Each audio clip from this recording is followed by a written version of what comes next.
স্বামীকে পানি পান করানোর মতো পানি ঘরের কলসে নাই। মহিলা সাহাবী স্বামীকে পানি পান করানোর জন্য রাতের অন্ধকারে দূরে চলে গেছে। আগের জমানা এরকম টিউবওয়েল ঘরে ঘরে ছিল না, দূর ঝর্ণার থেকে পানি আনতে হতো অথবা কুয়ার থেকে পানি আনতে হইতো। মহিলাটা দূরে গিয়ে মিষ্টি কুয়ার পানি রাতের অন্ধকারে নিজের স্বামীকে পান করানোর জন্য দূরে যায় পানি নিয়ে আসছে। যতক্ষণে পানি নিয়ে মহিলাটা আসছে ঘরে, এসে দেখে সাহাবী, পুরুষ সাহাবীটা ঘুমায় গেছে, স্বামী তার ঘুমায় পড়েছে। মহিলা নিজের স্বামী ঘুমায় পড়ছে তো পানির পেয়ালা লইয়া স্বামীর শিওরে বসে রয়েছে। আর ঘড়ি দেখতেছি স্বামী আমার কিছু সময় পরেই তাহাজ্জুদে উঠবে, তাহাজ্জুদ পড়ার জন্য আমার স্বামী উঠবেন। এখন যদি তার ঘুমে আবার ডাক দিই তাহলে তার ঘুমে ব্যাঘাত হবে। ঘুমটা আরামদায়ক না হলে রাতের তাহাজ্জুদ আরামের সাথে স্বামী আমার করতে পারবেন না। আর যদি পানি শিওরে রেখে ঘুমায় যাই, আবার যদি পিয়াস যন্ত্রণায় ঘুম ভেঙে যায়, আর যদি আমার কাছে পানি চায় তাহলে দিতে দেরি হবে। তার চাইতে ভালো স্বামীর জন্য পানি নিয়ে বসে থাকি। দিনের বেলায় সে বাইরে কাজ করে, রাতের বেলায় ঘরে থাকে, খেদমত করা আমার কাজ। মহিলাটা স্বামীর জন্য পানির পেয়ালা লইয়া পাশে বসে রয়েছে। তাহাজ্জুদের সময় কাছাকাছি হলে স্বামীর ঘুম ভেঙে গেছে। ঘুম থেকে জেগে দেখে তার বিবি পানির পেয়ালা লইয়া পাশে বসে রয়েছে। যখন ঘুম ভাঙছে এবার বলতেছে, হে বিবি, তুমি ঘুমাও নাই? না, ঘরে পানি ছিল না, দূর ঝর্ণা থেকে পানি এনেছি, এসে দেখি আপনি ঘুমায় গেছেন। ডাকাডাকি করলে ঘুম ভাঙবে, আপনি নামাজ পড়েন শেষ রাত্রিতে, তাই আরামে ঘুম পাড়াইবার জন্য আপনার পাশে বসে রয়েছি, পানির পেয়ালা নিয়ে বসে রয়েছি। এই যে পানিটা খাওয়াইছে, পানিটা খাওয়ানোর পরে স্বামী খুশি হয়ে গেছে। খুশি হয়ে স্বামী তার স্ত্রীকে বলতেছে, আমি তো তোমার উপরে খুশি হয়ে গেছি, তোমার আমার কাছে কিছু চাওয়ার আছে কিনা বলো। যদি তোমার কিছু চাওয়ার থাকে তাহলে কও, আমি তোমাকে জিনিসটা দেই, আমি তোমাকে দিয়া খুশি হইতে চাই। আমি যা চাই তাই দিবেন? হ্যাঁ, যা চাও তাই দিব। তাহলে আপনার কাছে আমার চাওয়া হলো আপনি আমারে তালাক দিয়ে দেন। এইরকম একটা নেককার মহিলা যদি কোনো স্বামীর কাছে তালাক চায় তাহলে তো তার হাতে হারিকেন, পেরেশান হয়ে গেছে। কিরে, এরকম একটা বউ যে রাতের বেলায় ঝর্ণার থেকে পানি এনে আমাকে খাওয়ায়, আর সে কিনা আমার কাছে এখন তালাক চায়। স্বামী বলে, বিবি তুমি বুঝি মস্করা করতেছো আমার সাথে? বিবি বলে, না স্বামী না, আপনার সাথে আমি কোনো মস্করা করছি না, আমি হৃদয় থেকে আপনার কাছে তালাক চাইতেছি। দেখো, আমি একটা জিনিস তোমারে দিতে চাইলাম আর তুমি এরকম জিনিস চাইলা। আপনি এরকম দিতে চাইলেন কেন? তাই তো চাইছি, আমি যা চাই তাই দিতে চাইছেন, তো আমি যা চাইছি এটা আমারে দিয়ে দেন। এখন আপনার উপরে ওয়াজিব হয়ে গেছে আমার চাওয়া জিনিসটা আমাকে দিয়ে দেওয়া।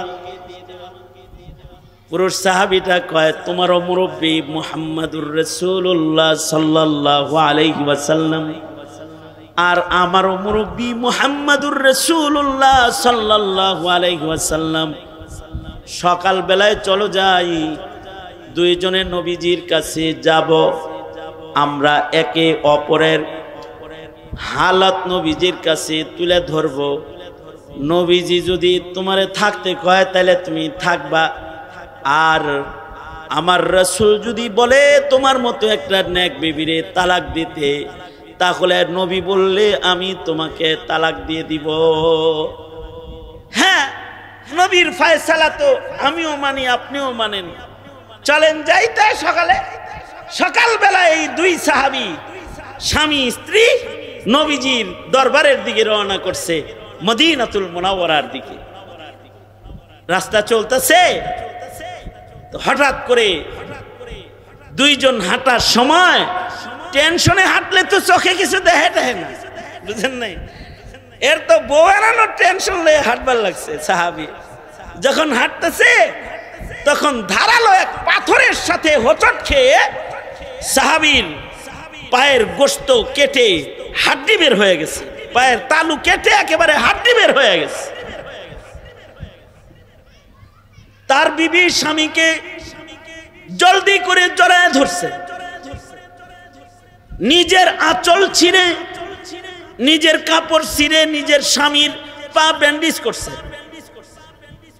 জরুরি কিছু ঔষধ, গাছগাছলা যতটুকুন দেওয়া যায়, হাত পা কেটে গেলে ফেটে গেলে তা দিছি। দিয়া এবার বিবি স্বামীকে বলে, স্বামী আজকে যেহেতু আপনি আঘাতপ্রাপ্ত হয়েছেন, আজকে যাওয়ার দরকার নেই, চলেন যাই, আমরা বাড়িতে চলে যাই। স্বামী স্ত্রী দুইজন বাড়ি চলে এসেছে। স্বামী অসুস্থ হয়ে পড়ে আছে, ঘরে খাবার নাই, বাইরে কাজ নাই, এক বেলা খায় তো দুই বেলা না খায় থাকে। স্বামীর পেরেশানি, কয়দিন আগে চলে যাইতে চাইছে, এখন তো তাড়াতাড়ি তালাক চাইব, যে ভাব চলছে। কিন্তু একদিন রাতের বেলায় বিবি তার স্বামীকে বলতেছে, স্বামী কোনো টেনশন করেন না, আমি যে আপনার কাছে একটা জিনিস চাইছিলাম ওইটা আমি আর চাই না, বাকি জীবন আপনার খেদমত করে আমি কাটাইতে চাই। পুরুষ সাহাবী বলে, সুখে শান্তিতে ছিলা, ভালো ছিলা, আমি তোমার উপরে খুশি, তুমি আমার উপরে খুশি, এমন সময় আমার কাছে তুমি তালাক কামনা করলে, আজকে অচল হয়ে ঘরে পড়ে আছি, আমারে কাজ করে তোমার খাওয়াইতে হয়, এক বেলা খাও তো তিন বেলা আমরা না খেয়ে থাকি। এখন তুমি আমার ঘরেই জীবন যাপন করতে চাও, বিষয়টা বুঝলাম না, কারণ কি? মহিলা কয়, নবীজির মুখে শুনেছি, যাকে আল্লাহ তাআলা বেশি ভালোবাসে তাকে আল্লাহ তাআলা দুঃখ কষ্ট বেশি দেয়। আল্লাহ তাআলা যাকে পছন্দ করে তাকে মহান আল্লাহ পরীক্ষা, ইমতিহান, দুঃখ কষ্ট তাকে বেশি দান করেন। দীর্ঘদিন হয় আপনার ঘর করি, বিবাহের পর থেকে পর্যন্ত আপনার মধ্যে কোনো দুঃখ কষ্ট দেখি না। এ কারণে আমার সন্দেহ ছিল, আল্লাহ বুঝি আপনাকে দুনিয়া দিয়েছে, আল্লাহ বুঝি আপনাকে মহব্বত করে না। আপনার ভেতরে কোনো দুঃখ কষ্ট না দেখে আপনার ঘরে কষ্ট ক্লেশ নাই, এ কারণে মনে করছি মহান আল্লাহ আপনাকে দুনিয়া দিছে, আখিরাত থেকে বুঝি আপনি বঞ্চিত। এই সন্দেহ আমার দিলে এসেছিল। স্বামী স্ত্রী দুইজন যখন নবীর দরবারে যাইতেছিলাম, পাথরের আঘাতে আপনার পা কেটে হাড্ডি বের করে আপনাকে অচল বানায়া দিয়া, আপনাকে একটু দুঃখ যন্ত্রণা দিয়া, আমাকে আপনার খেদমতের সুযোগ করায় দিয়া মহান আল্লাহ দেখাইলেন, বান্দিরে তুই যা মনে করেছস তা না, আমি আমার বান্দাকে অনেক বেশি ভালোবাসি। আপনার কাছে যে দুঃখ আইছে, এই দুঃখ দেখে বুঝছি আল্লাহ আপনারে ভালোবাসে। وقال ربكم ادعوني استجب لكم وقال النبي صلى الله عليه وسلم الدعاء مخ العبادة وقال النبي صلى الله عليه وسلم ثلاثة دعوات مستجابات لا شك فيهن دعوة الوالد على ولده ودعوة المسافر ودعوة المظلوم أو كما قال عليه الصلاة والسلام اللهم صل على محمد وعلى آل محمد كما صليت على إبراهيم وعلى آل إبراهيم إنك حميد مجيد اللهم بارك على محمد وعلى آل محمد كما باركت على إبراهيم وعلى آل إبراهيم إنك حميد مجيد بلغ العلا بكماله كشف الدجى بجماله حسنت جميع خصاله صلوا عليه وآله সখীপুর দারুল উলুম মুঈনুল ইসলাম মাদ্রাসার উদ্যোগে আয়োজিত মহতি 19তম ওয়াজ মাহফিল হাফেজ ছাত্রদের দস্তারবন্দি উপলক্ষে আয়োজিত মাহফিলের মোহতারাম সাদার, মোহতারাম সভাপতি, উপস্থিত হযরত বুজুর্গ উলামায়ে কেরাম, সম্মুখপানে সমবেত দিন প্রিয়, ইসলাম প্রিয়, দিনদার ইমানদার মুমিন মুসলমান ভাইরা, পর্দার আড়াল থেকে আলোচনায় শামিল মা বোনেরা, বিশ্বজগতের মালিক, বিশ্ব প্রতিপালকের বিশ্ব দরবারে কালিমাতুশ শুকর যে মহান রব্বুল আলামিন অত্যন্ত দয়া করে, মায়া করে, ভালোবেসে রহমতি বরকতি জান্নাতের টুকরা বাগানে উম্মতের উলামায়ে দ্বীনদের সোহবতে আল্লাহ তাআলা দ্বীনি নসিহতের জান্নাতের বাগানে আমাদের আসার বসার তৌফিক দান করেছেন। এজন্য কালিমাতুশ শুকর পড়ি, শুকরিয়া আদায় করি, জবান খুলে ভক্তি ভরে মোহাব্বতে আওয়াজ করে সকলে বলি আলহামদুলিল্লাহ। বিকাল থেকেই শুরু করে ওলামা হযরতগণ অত্যন্ত গুরুত্বপূর্ণ নসিহত আপনাদেরকে করেছেন। আমি আপনাদের সামনে আল্লাহর কালামের আয়াত ও নবী পাকের দুই জায়গা থেকে হাদিস আপনাদের সামনে পেশ করেছি। এগুলোকে সামনে করে কিছু কথা আপনাদের সামনে বলবার ইরাদা রাখি। আল্লাহ তাআলা কিছু উপকারী কথা আপনাদের কানে পৌঁছাইবার তৌফিক দান করেন। আপনারা দোয়া করুন, বলুন আমিন। মানব জীবনে একটা গুরুত্বপূর্ণ ইবাদত, আপনারা কি আওয়াজ শুনতে পান? দোনো হাত উপরে তোলেন, তো নাড়াচাড়া দেন, বলেন সুবহানাল্লাহ, আওয়াজ করে বলেন সুবহানাল্লাহ, আলহামদুলিল্লাহ, লা ইলাহা ইল্লাল্লাহ, আল্লাহু আকবার, আল্লাহু আকবার। হাত নামান। এই যেমন আমার দিকে ছিলেন, যেহেতু পোস্টারেও লেখা আমার বাদাল ঈশা বয়ান, এ কারণে বেশি লম্বা সময় মাহফিল চলবে এমনটি না, অল্প সময়েই মাহফিল শেষ হয়ে যাবে। কিছু সময় যাদেরকে আল্লাহ তাআলা নিয়ে আনছেন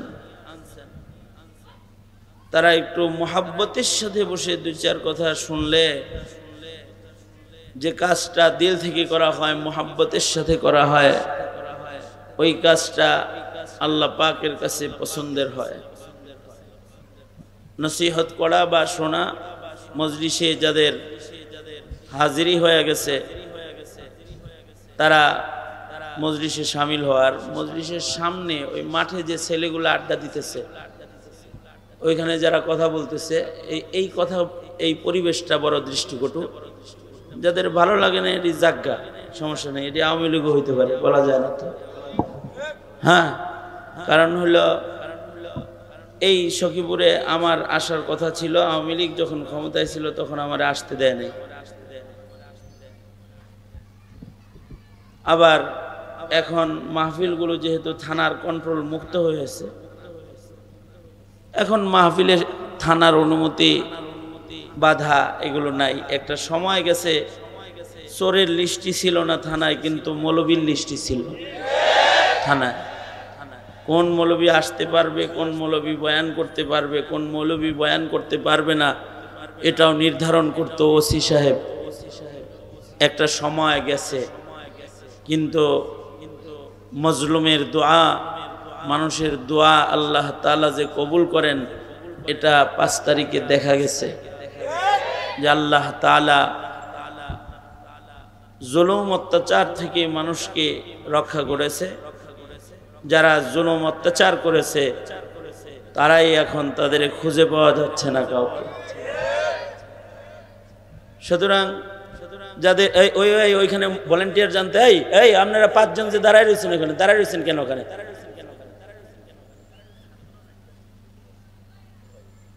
জানগা এখানে মাঠে দাঁড়ায় রয়েছে কি? এই যে এগুলো দাঁড়ায় রয়েছে কেন ওখানে?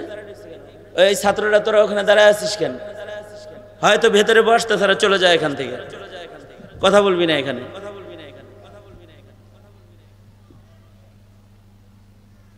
বাঙালির স্বভাব হলো সোজা অঙ্গুলিতে ঘি ওঠে না, এটা বাঙালির খাসলত। ভালো করে কথা বললে কানে পানি যায় না, হাসিনারও যায় না। যতদিন মৌলবীরা ভালো করে বলছে ততদিন যায় না, কারোরই যায় না। তো যাই হোক, আমি এমনটি কোনো শক্ত কথা বলার জন্য এখানে আসিনি, শক্ত বলতে বাধ্য করেন না। বাহরহাল যেটা বলতেছিলাম, আল্লাহ পাক আনছেন ইহতিমামের সাথে বসে 2-4 কথা শুনতে পারলে ভালো। কারণ একটা সময় গেছে ওয়াজ মাহফিল আইনের আওতায় ছিল, আল্লাহ যে এখন আইনের আওতা মুক্ত করছে, এটা নিয়ামত। হার নিয়ামতের শুকরগুজার হওয়া, এটা আল্লাহ পাকের পছন্দ। যদি কেউ নিয়ামতের শুকরিয়া আদায়কারী হয় তো আল্লাহ তাআলার ওয়াদা, আল্লাহ পাক নিয়ামতকে বাড়ায় দেয়। যারা নিয়ামতের শুকরিয়া করে তাদের জন্য নিয়ামতকে আল্লাহ তাআলা বৃদ্ধি করে দেয়। আল্লাহ তাআলা এই মজমাকে কবুল মঞ্জুর করে নেক, আমিন বলেন। মানব জীবনের বহুত সময় এলোমেলো কাটে, উল্টাপাল্টা সময় কাটে, এলোমেলো পরিবেশে সময় কাটে। আল্লাহ তাআলা দ্বীনি মাহফিলে আনছেন, এটা নেক পরিবেশে বসার সুযোগ দান করছেন, এইটা আল্লাহ পাকের মেহেরবানি। নেক পরিবেশ পাওয়াও কঠিন এখন, তা আল্লাহ পাক যে নেক পরিবেশ দান করছেন, এইটাও আল্লাহ পাকের একটা নিয়ামত। এই পরিবেশের শুকরিয়া আদায় করা। তো মুহতারাম হাজরিন, আমি যে বিষয়ে কিছু কথা বলার এরাদায় আয়াত হাদিস আপনাদের সামনে পেশ করেছি, সেটা হলো এই, আল্লাহ পাক চান, আল্লাহ পাকের একটা পছন্দ হলো বান্দা যেন সব সময় যা লাগে, যা জরুরত বান্দার, বান্দা যেন আল্লাহর কাছে চায়। এটা আল্লাহ পাক চান। কারণ আল্লাহর চাইতে কাছে বান্দার আর কেউ নাই। আমাদের সবচেয়ে নিকটে কে? আওয়াজ করে বলেন, আমাদের সবচেয়ে নিকটে কে? এই মুরব্বী, আমার দিকে, আমার দিকে।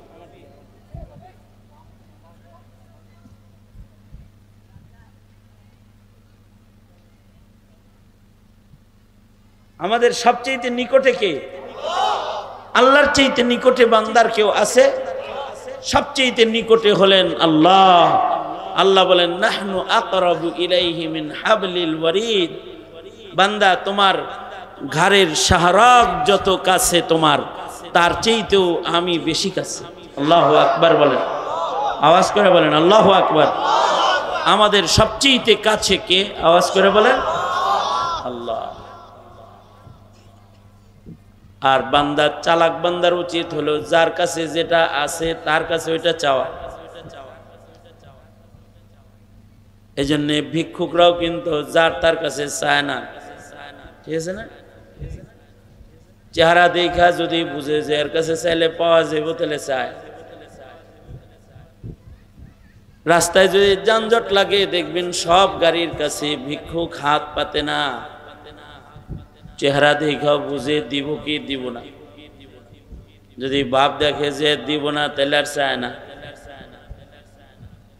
আর যদি বুঝে যে চাইলে দিব তাইলে চায়। তার মানে যিনি দাতা তার কাছে চাইতে হয়, যার কাছে যে জিনিস আছে তার কাছে চাইলে পাওয়া যায়। সব কিছু সবার কাছে থাকে না, সবাই সব কিছু দিতে পারে না। দেখতে মনে হইতেছে পকেট বুঝাই টাকা, কিন্তু আসলে পকেটে 1 টাকাও নাই, নাই তো দিতে পারে না। চাইছে কেউ যে দেন কিছু, তো সে বলে নাই। আবার থাকলেও দেওয়ার মতো থাকে না, কয় ভাঙটি নাই, ওজর লাহেক, ওজর খাড়া করছে কি নাই, ভাঙটি নাই, এটাও একটা ওজর, এটা একটা অপারকতা। 500 টাকার নোট আছে, ভাঙটি নাই, ভাঙটি নাই দেখে দিতে পারলো না। ইচ্ছা থাকলেও দেওয়া সম্ভব। যার কাছে যা আছে তার কাছে তা পাওয়া যায়। সবাই দিতে জানে না, সবাই দিতে পারে না, কিন্তু একজন আছেন তিনি যা চান সব দেওয়ার ব্যাপারে তিনি সক্ষম। তিনি কে? জোরে বলেন। বান্দার যত রকম জরুরত আছে সকল জরুরত পুরা করার ক্ষমতা যার আছে তিনি হলেন আল্লাহ। বান্দার চাওয়া যদি অনেক হয়, আল্লাহর দেওয়া তার চাইতেও অনেক বড় হয়। বান্দা যতটুকুন চাইতে জানে মহান আল্লাহ তার চাইতে বেশি দিতে জানে। আল্লাহর দান, আল্লাহর দেওয়া বান্দার চাওয়ার চাইতে অনেক বেশি। বান্দার কামনা জাত হয়, মহান আল্লাহ যখন দেয় তখন বান্দাকে বান্দার কামনার চাইতে অনেক বেশি দান করেন। আশাও করি নাই যে এত কিছু আল্লাহ দিব, কিন্তু সব আল্লাহ তাআলা দিয়ে দিছে তারে। চাওয়ার চাইতে বেশি কিছু পেয়ে যায় মানুষ। কেন পায়? যে মহান আল্লাহ যখন কাউকে দেয়, আল্লাহ যারে দেয় তো হাত ভরে দেয়, তাকে গোলা ভরে দিয়ে দেয়। যেমনটি তার কামনা থাকে না তার চাইতেও বেশি আল্লাহ তাআলা একমাত্র দাতা, তিনি বান্দাকে দান করেন। এ কারণেই আল্লাহ পাক বান্দা হয়ে বান্দার কাছে কিছু চাক, এটা আল্লাহর পছন্দ না। আল্লাহ যদি বান্দাকে দেখে যে বান্দার কাছে হাত পাচ্ছে, তো মহান আল্লাহ নারাজ হয়। আর আল্লাহর কাছে যদি চায় তো মহান আল্লাহ খুশি হয়। এ কারণে ভিক্ষাবৃত্তি, যেটা ভিক্ষা করা, চাওয়া, হ্যাঁ, যদি কেউ এমন সংকটে পড়ে যায় যে সোয়াল করা ছাড়া, ভিক্ষা করা ছাড়া তার আর কোনো রাস্তা নাই, তাহলে তার জন্য ভিক্ষা করা জায়েজ আছে, সুযোগ আছে, কিন্তু আল্লাহর কাছে এটা নিকৃষ্ট জায়েজ। জায়েজের ভেতরে নিকৃষ্ট জায়েজ দুইটা। আল্লাহর রাসূল বলেন, ক্বালা রাসূলুল্লাহ সাল্লাল্লাহু আলাইহি ওয়াসাল্লাম, আবগাযুল হালালি ইনদাল্লাহি ইসনান, আবগাযুল হালালি ইনদাল্লাহি ইসনান, আসওয়ালু ওয়াত তালাক। আল্লাহর রাসূল বলেন, আল্লাহ পাকের কাছে নিকৃষ্ট জায়েজ হলো দুইটা জিনিস। দুইটা জিনিস আল্লাহ পাকের কাছে জায়েজ হিসাবে নিকৃষ্ট জায়েজ দুইটা জিনিস। জায়েজ, কিন্তু জায়েজের ভিতরে সবচেয়ে নিকৃষ্টতম জায়েজ দুটি বস্তু নিকৃষ্ট জায়েজ। একটা জায়েজ হলো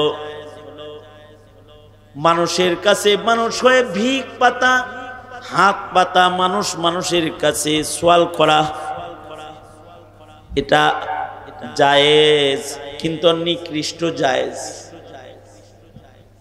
আর তালাক দেওয়া জায়েজ।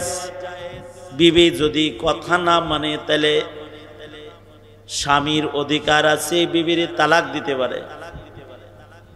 প্রতিটা স্বামীকে আল্লাহ তাআলা তিনটি তালাক দেওয়ার শক্তি দান করেছেন, যে ইচ্ছে করলে বিবাহিতা বিবিকে সে তালাক দিয়ে বিচ্ছিন্ন করার অধিকার তার আছে।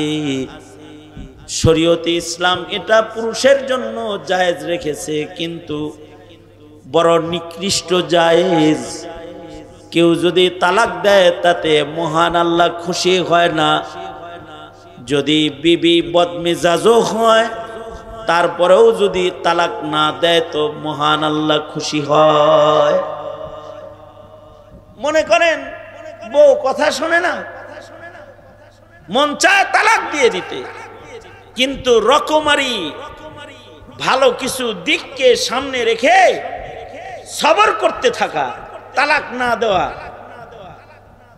এইটা আল্লাহর পছন্দ। অধিকার আছে একজন পুরুষ তার বিবিকে তালাক দিতে পারে, জায়েজ আছে, কিন্তু এটা আবগাজুল হালাল, নিকৃষ্ট জায়েজ, নিকৃষ্ট জায়েজ।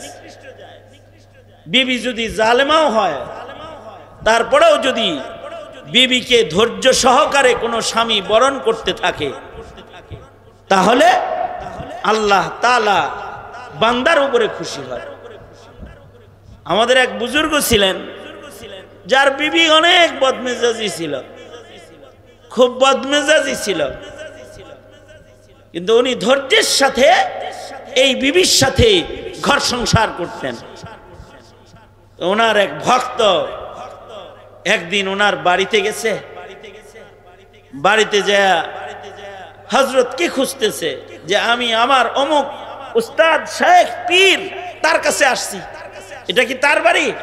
ঘরের ভেতর থেকে বিবি গরম স্বরে যে আগন্তুক তাকে বলতেছে, লোক আর পাইছো না পীর বানতে বা উস্তাদ বানাইতে, এই মগার কাছে নি মুরিদ হইছ অথবা তাকে নি উস্তাদ বানাইছো? একটা মানুষ কতগুলো বদনাম স্বামীর ব্যাপারে বিবি মুরিদের কাছে করে দিচ্ছে। এই ভক্ত মুরিদ নিরাশ হয়ে হায় রে হুজুর রে কত বড় বুজুর্গ মনে করে তার কাছে মুরিদ হইছিলাম, আর এ তো দেখি নিজের ঘরের কাছেই ভালো না। অথচ আল্লাহর রাসূল বলেছেন তোমাদের মধ্যে যারা বিবির কাছে ভালো তারা আল্লাহর কাছে ভালো। এই বুজুর্গ তো তার বউয়ের কাছেই ভালো না, রাগ হয়ে গেছে, মন খারাপ করে যাইতেছে। যাইতে যাইতে জঙ্গলের পাশ দিয়ে রাস্তা বাড়িতে ফেরত যাইতেছে, তো দেখে যে তার যে পীর সাহেব সে বাঘের পিঠে সওয়ার হইয়া সাপরে চাবুক বানায়া কারামতি দেখাইতে দেখাইতে আইতাছে। মানে বাঘের পিঠে সওয়ার হইছে আর সাপরে কারামতি, সাপরে চাবুক বানাইছে। মুরিদ হাসতেছে দেখা, কাছাকাছি আসলে সালাম দিয়া কয়, কারামত দেখা তো বড় বুজুর্গই মনে হয়, যে বাঘের পিঠে সাওয়ার হন আর সাপের চাবুক বানাইছেন, কিরকম দেখায় দিলেন অনেক কিছু, কিন্তু যা দেখাইলাম এটা তো খুব বেশি সুবিধার মনে হইতেছে না।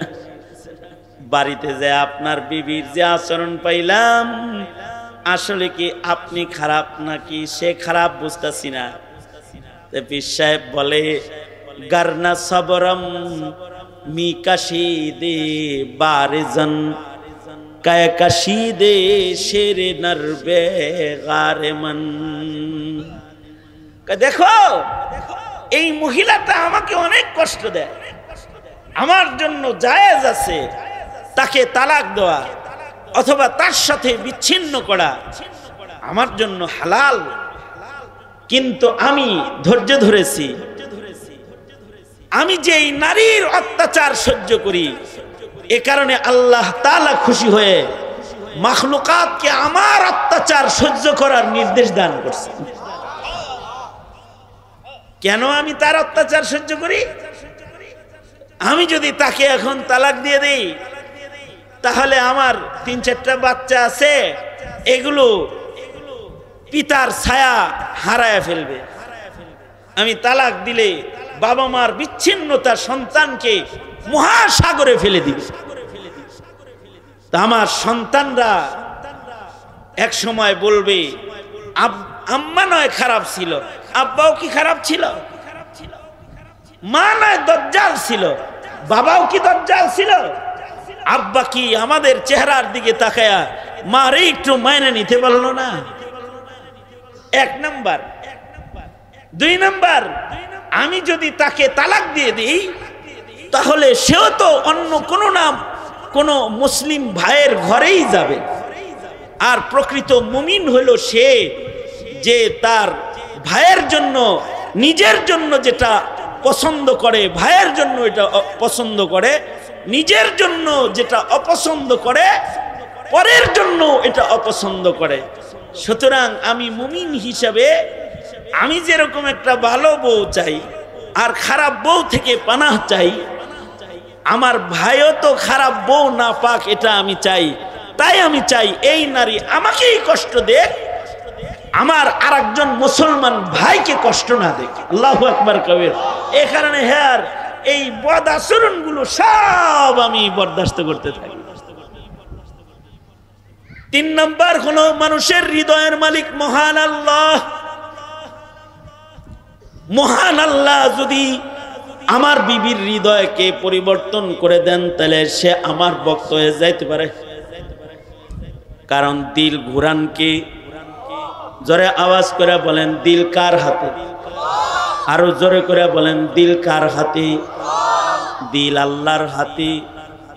আল্লাহ যদি কারোর দিল কোনো দিকে ঘুরায় দেয়, তাহলে মহান আল্লাহ দিল ঘুরায় দিলে মুহূর্তের মধ্যে সে আমার ভক্ত হয়ে যেতে পারে। এ কারণে আমি আল্লাহর কাছে তার জন্য দোয়া করতেছি। হতে পারে মহান আল্লাহ আমার দোয়ার বরকতে তার শক্ত দিলকে নরম বানায় দিবে।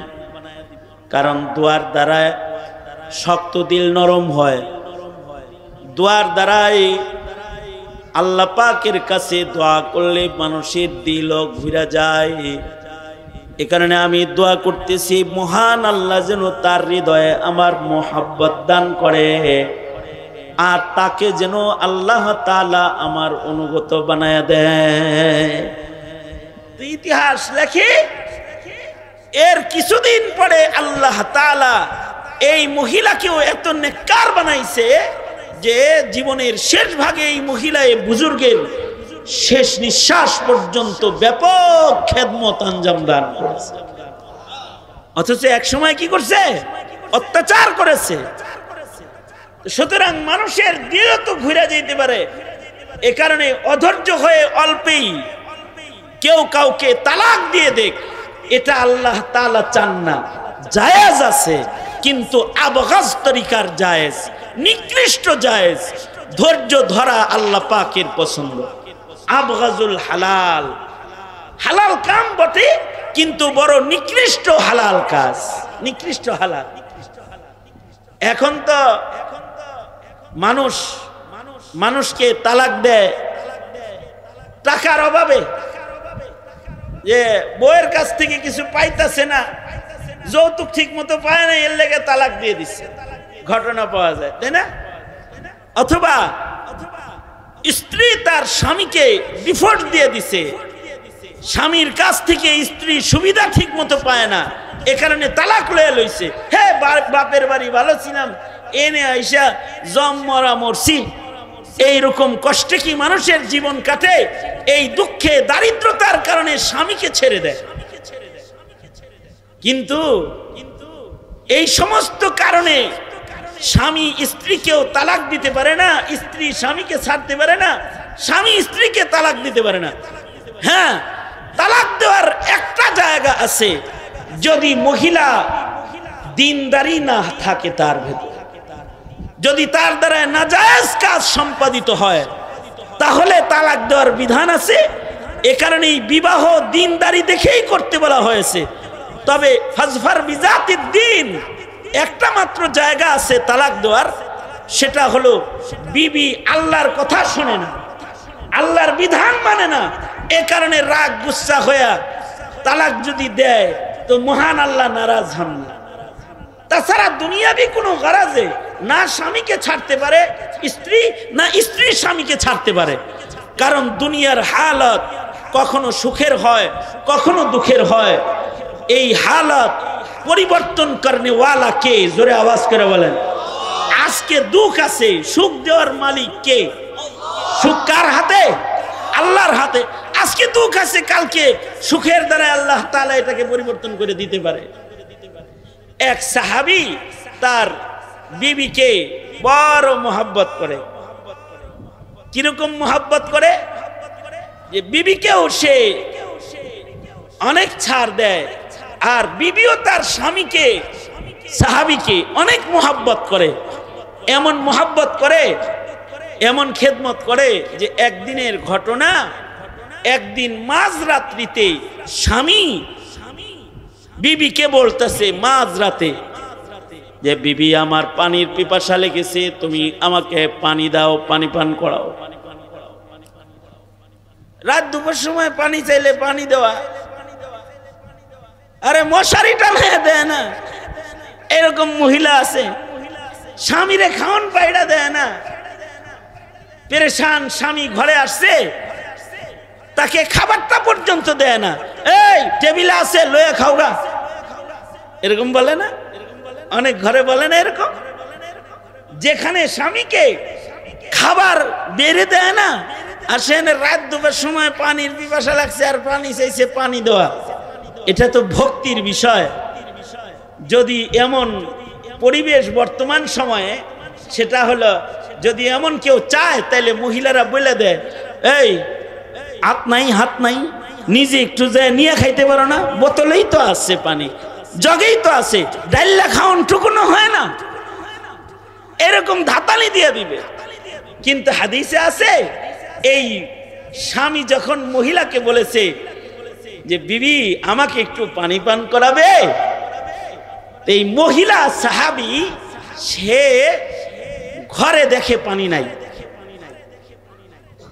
অর্থাৎ ঘরের কলস, পানির কলস ফাঁকা।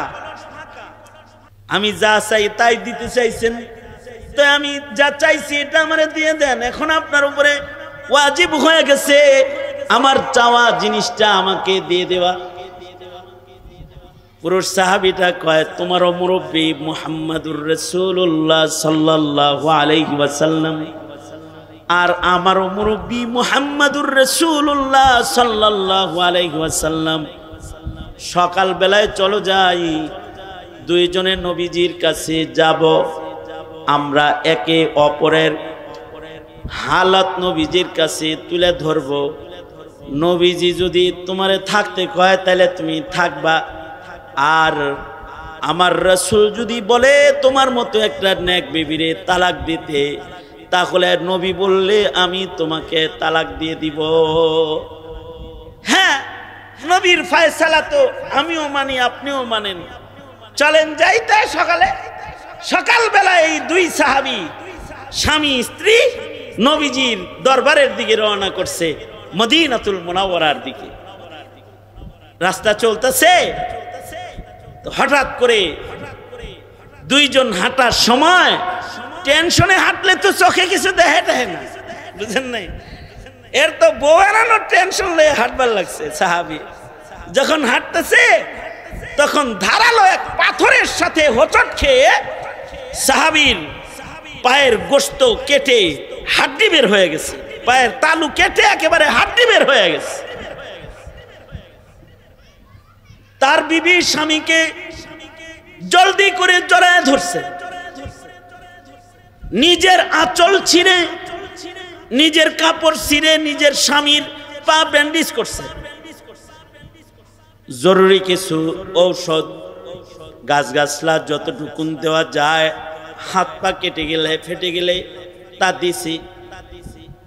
দিয়া এবার বিবি স্বামীকে বলে, স্বামী আজকে যেহেতু আপনি আঘাতপ্রাপ্ত হয়েছেন, আজকে যাওয়ার দরকার নেই, চলেন যাই, আমরা বাড়িতে চলে যাই।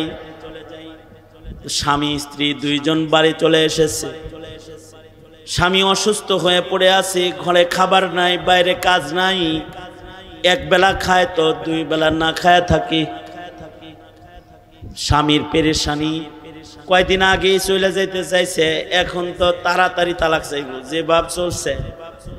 কিন্তু একদিন রাতের বেলায় বিবি তার স্বামীকে বলতেছে, স্বামী কোনো টেনশন করেন না, আমি যে আপনার কাছে একটা জিনিস চাইছিলাম ওইটা আমি আর চাই না, বাকি জীবন আপনার খেদমত করে আমি কাটাইতে চাই।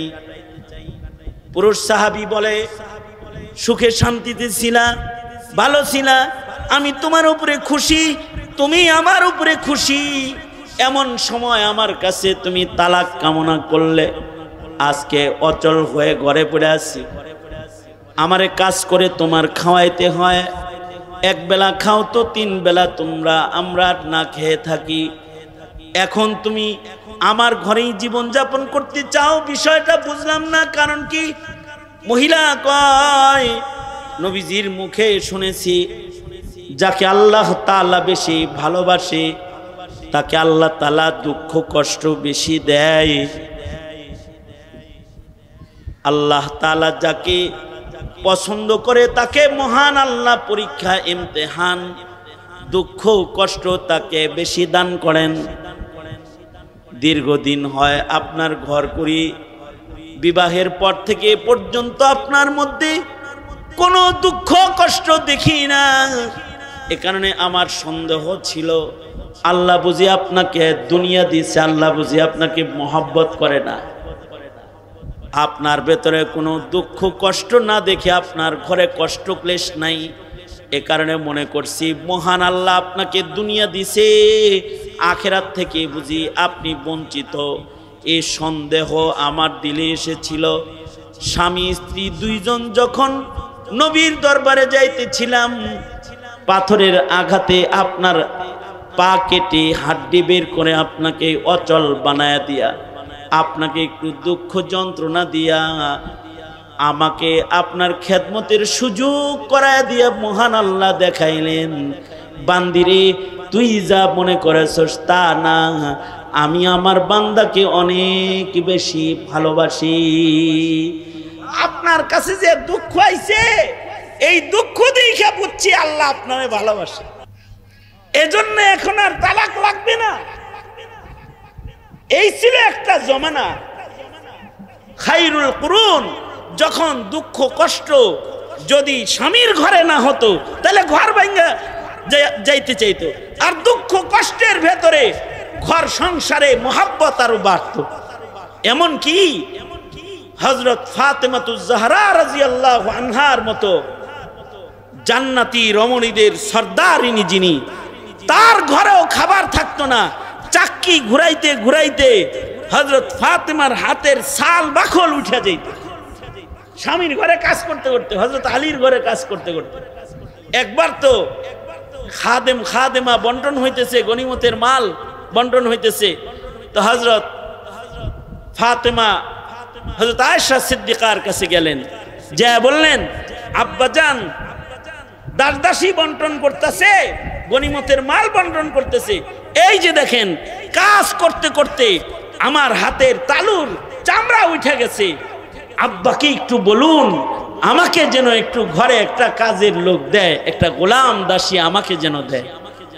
হযরত আয়েশা সিদ্দিকা নবীজির কাছে মেয়ের হয়ে মা গিয়া সুপারিশ করলেন, কিন্তু আল্লাহর রাসূল নিজের মেয়েরে ঘরের কষ্ট দূর করার জন্য দাসদাসী না দিয়ে তাসবিহে ফাতিমি, যেটা এইটা আল্লাহর রাসূল হযরত ফাতেমাকে দিয়ে দিলেন।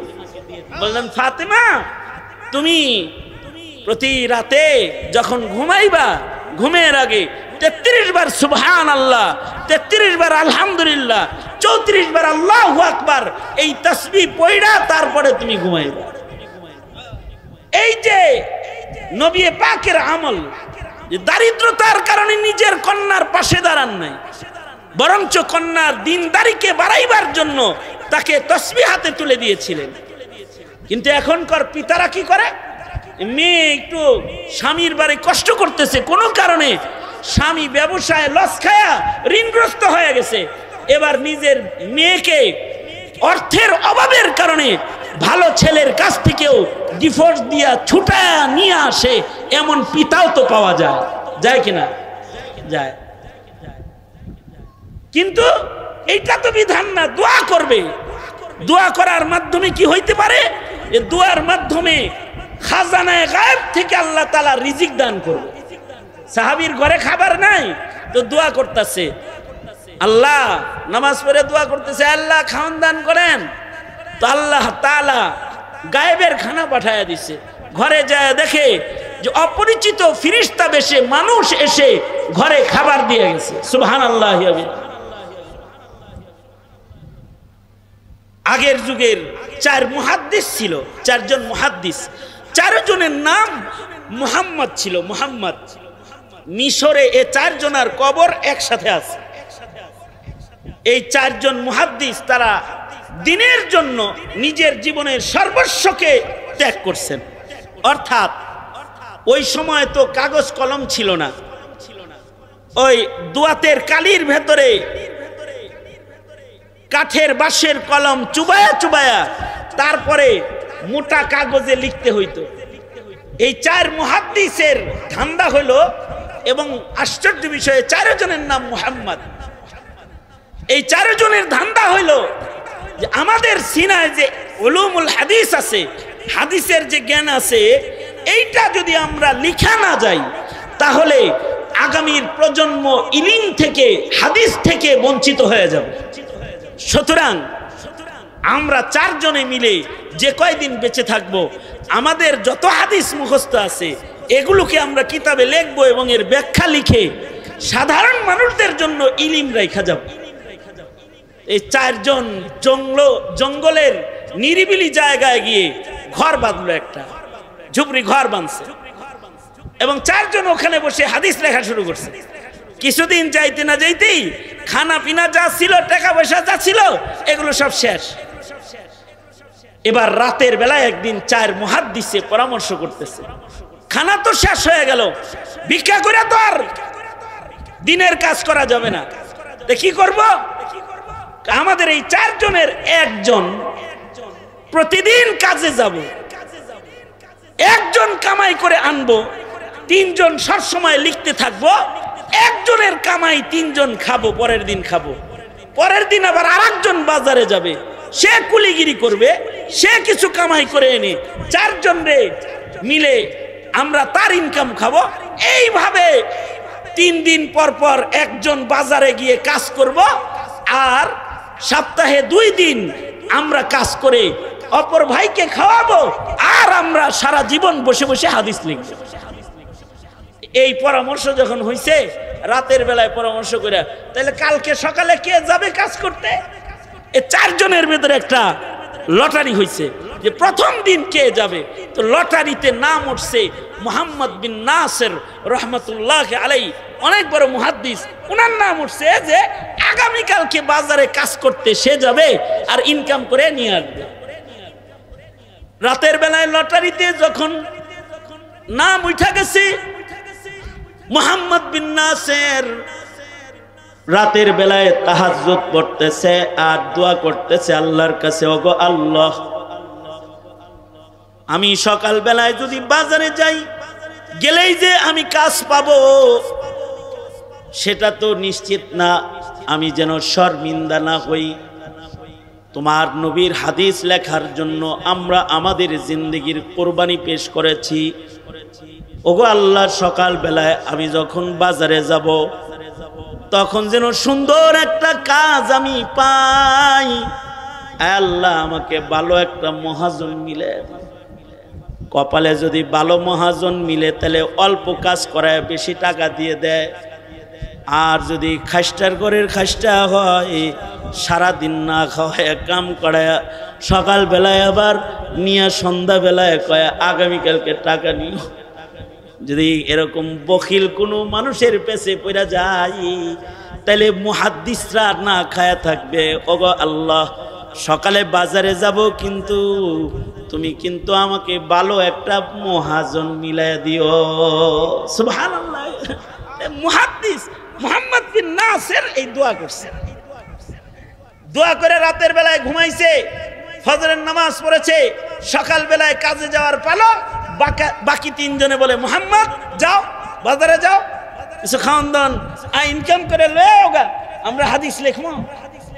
মুহাম্মদ বিন নাসির রওনা করেছে, কিন্তু আল্লাহ পাকের কুদরত, রাতের বেলায় মিশরের বাদশাহ আহমদ, তৎকালীন সময়ের বাদশাহ, তাকে আল্লাহর রাসূল নিজে স্বপ্ন যোগে এসে বলতেছে, আহমদ, তোমার রাজ্যের অমুক জঙ্গলে 4 মুহাদ্দিস বসে আমি নবীর হাদিস লিখতেছে, তুমি চোখে দেখো না?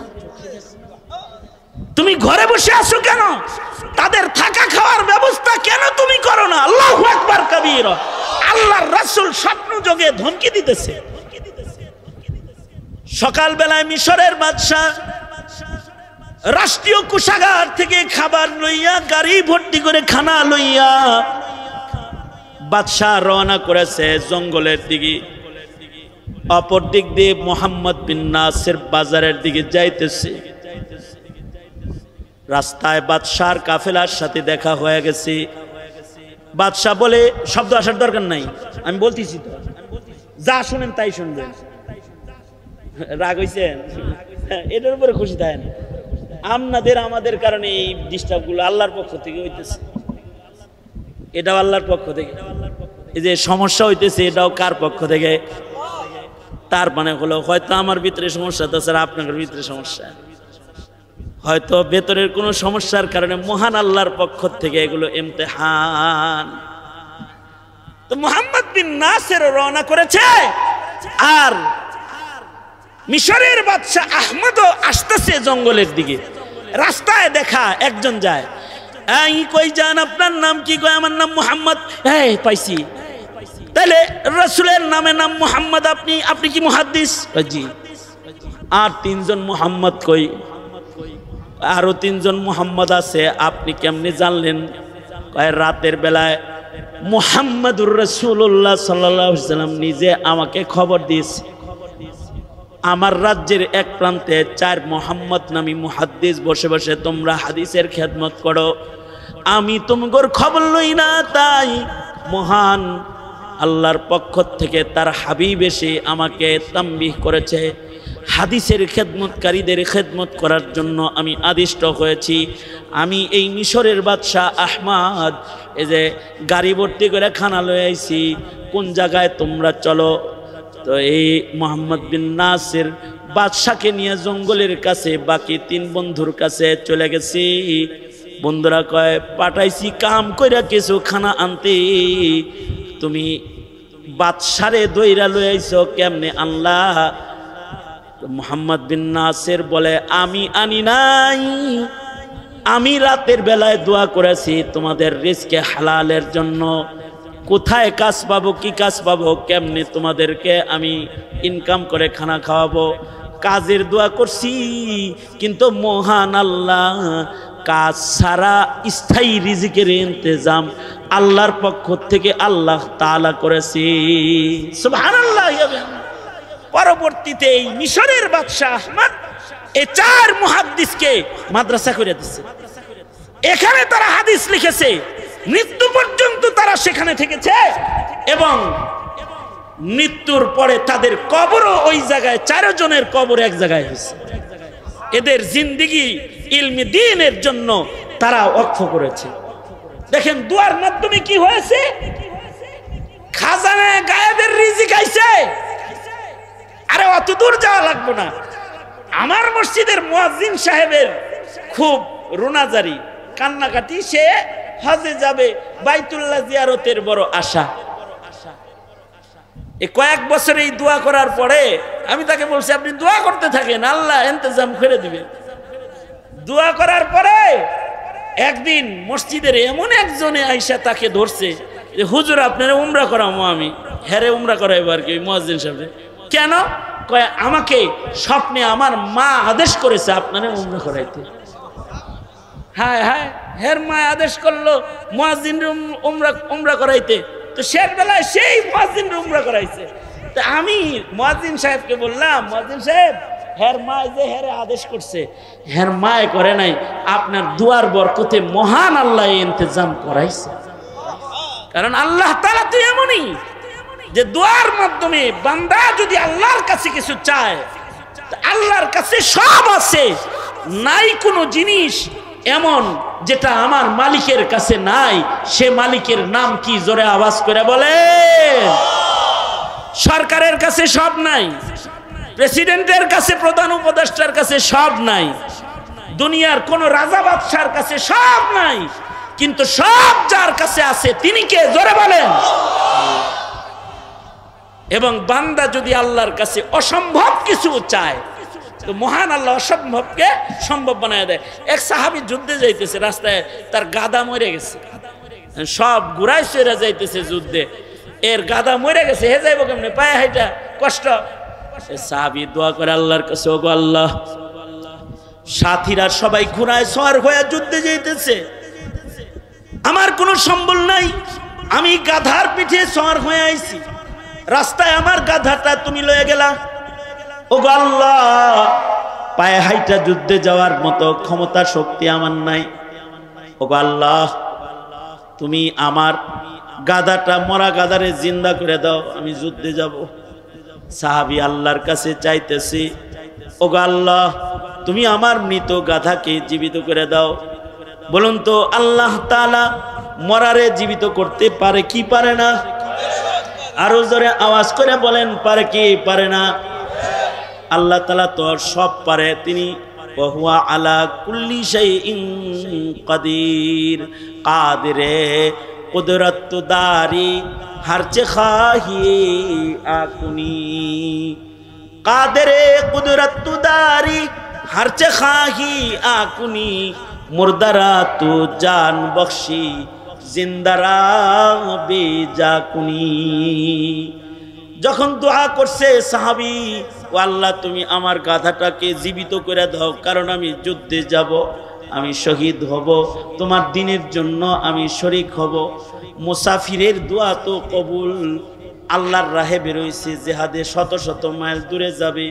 আল্লাহর রাসূল বলেন, তিন মানুষের দোয়া সরাসরি কবুল, তার ভেতরে একজন হলো মা বাবার দোয়া সন্তানের জন্য সরাসরি কবুল, আর একজন হলো মুসাফির, কেউ যদি আল্লাহর রাস্তায় বের হয় তার দোয়া সরাসরি কবুল, আর এক দল হলো মজলুম, মজলুমের দোয়া আল্লাহর কাছে কবুল।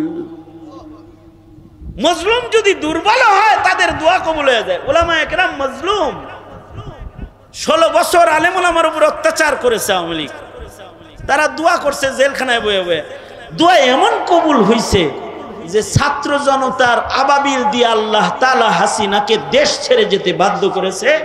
দুপুরের খানা পাকাইছে, খায়া যাওয়ার সুযোগ হয় নাই। কে দেয় নাই? জোরে আওয়াজ করে বলেন, কে দেয় নাই? আল্লাহ। অস্ত্র লাগে না, দোয়া দিয়ে অনেক কিছু হয়। হেলমেট বাহিনীর অস্ত্রের প্রভাব আর লাঠির প্রভাব কাজ করে নাই, দোয়া সব পরিবর্তন করে দিয়েছে, দোয়ায় পরিবর্তন হয়ে গেছে। এ কারণে দোয়ার মাধ্যমে অসাধ্য সাধন হয়। সাহাবী দোয়া করতেছে, ও আল্লাহ, আপনি আমার মরা গাদাকে জীবিত করে দেন। হাদিসে আছে মহান আল্লাহ সাহাবীর দোয়াকে কবুল করে নিছে, সাথে সাথে তার মরা গাদা জীবিত হয়ে গেছে। সুবহানাল্লাহ। দোয়ার মাধ্যমে অসাধ্য সাধন হয়। এ কারণে অসাধ্য সাধন কারণে ওয়ালা আল্লাহর কাছে দোয়ার মাধ্যমে সব সময় সব কিছু চাইতে হয়। আল্লাহ বলেন, উদউনি আস্তাজিব লাকুম, এরে বান্দা আমাকে ডাকো, আমি তোমার ডাকের জবাব দিব। চাও তো আল্লাহর কাছে চাও, যখন দোয়া করবা তো আল্লাহর কাছে দোয়া করো। ইযা সাআলতা ফাসআলিল্লাহ, যখন চাইবা আল্লাহর কাছে চাও। বান্দার কাছে চাওয়া জায়েজ আছে, কিন্তু আবগাজ হালাল, নিকৃষ্ট জায়েজ এটা। এ কারণে ভিক্ষাবৃত্তি করবে না, কেউ সোয়াল করবে না কারোর কাছে কিছু, সোয়াল করবে আল্লাহর কাছে। হাকিমুল উম্মত থানবী বলেন যে যদি নিজের পায়ের জুতার ফিতাও ছিঁড়া যায় তাও চাইবা আল্লাহর কাছে। কার কাছে? সুতরাং আজ থেকে দোয়া বেশি বেশি করব ইনশাআল্লাহ। বলেন, আওয়াজ করে বলেন, আওয়াজ করে বলেন ইনশাআল্লাহ। বলেন, চাবো তো কার কাছে চাবো? জোরে আওয়াজ করে বলেন, কার কাছে চাবো? আল্লাহর কাছে। হাত তুলি। আপনারা তো আল্লাহর কাছেই চাইবেন, তবে শোনেন, সাদাকা কইরা যদি আল্লাহর কাছে কেউ কিছু চায় তাহলে আল্লাহ তাআলা এই চাওয়া ফেরত দেয় না। সোজা করেন, কয়জন ছাত্রকে পাগড়ি দেওয়া হয়েছে? 13 জনকে পাগড়ি দেওয়া হয়েছে। এর ভিতরে একটা আছে 18 মাসে হাফেজ হয়েছে, একজন আছে। কি আল্লাহ